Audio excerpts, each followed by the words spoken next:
Well, hello everyone, this is Wilson Cole and I am president of Adams, Evans & Ross, and I want to take a minute, and I've talked to you guys about this before, but I figure it's been a while, and quite frankly we're seeing where clients are doing it, and it's always a headache. And that is, if a debtor owes you the money, reaching out to other companies in their sphere, maybe mutual acquaintances, and basically warning them and letting them know just how much of a scumbag this person is that hasn't paid you in the company. I'm going to strongly suggest that you don't do that because it never ends well for our clients. We've had several scenarios to where the client will go out. We had one client where they went out on LinkedIn, saw that there was an investor. He was listed as an investor and maybe even a board member, but an investor of this company. And he reached out to the investor and basically said, this company's not paying their bills and you ought to be ashamed or whatever. And he got the desired result. The investor was appalled, absolutely mortified that he was involved in a company that wasn't paying their bills, and he had supplied him with $1 million and had obligated himself to probably that much money or more. And our client felt proud for about 30 seconds until they got a call from the debtor's attorney explained that involving unaffected third parties, what they said was damaging, and now they were going to sue them for $5 million. They had no right to go out there.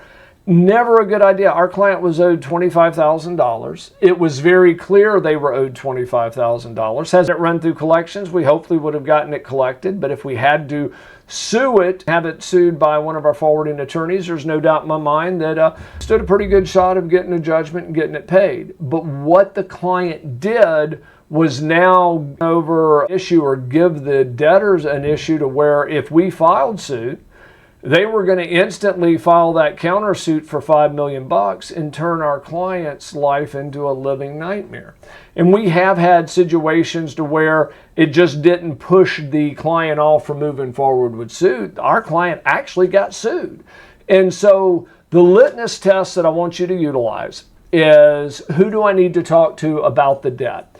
If you're a recruiter, going to your candidate and going, hey, these scumbags or this guy, and even if you say, they're not paying me, if that candidate cannot cut the check, that candidate does not need to know that you haven't been paid. If you're talking to the controller, the CFO, the CEO, and all of those guys and ladies can cut a check, then absolutely you talk to them. If you reach out to their client service people, they can't cut a check. So going into detail with them about how they're working for a company that isn't paying their bills probably isn't the route to go. And so just kind of litmus test of if you are talking to somebody inside the company that can actually cut a check. If it's a competitor, they can't cut a check. If it's another industry expert as yourself, they can't cut a check. You don't need to disclose that to a third party. So use that as your litmus test, and there's always exceptions to the rules, but one thing that's not an exception, even if you were right and even if they lost that $5 million lawsuit, you will spend hundreds of thousands of dollars and many, many wakeless nights while trying to work your way through it. Too easy just to, whether you sue them, whether you turn it over to collections, let it go that route versus taking things in your own hands. If we can help you with a collection, or if you'd like to discuss, go visit us over at staffingdebt.com and book an appointment to speak with one of our credit and collection consultants. And thank you.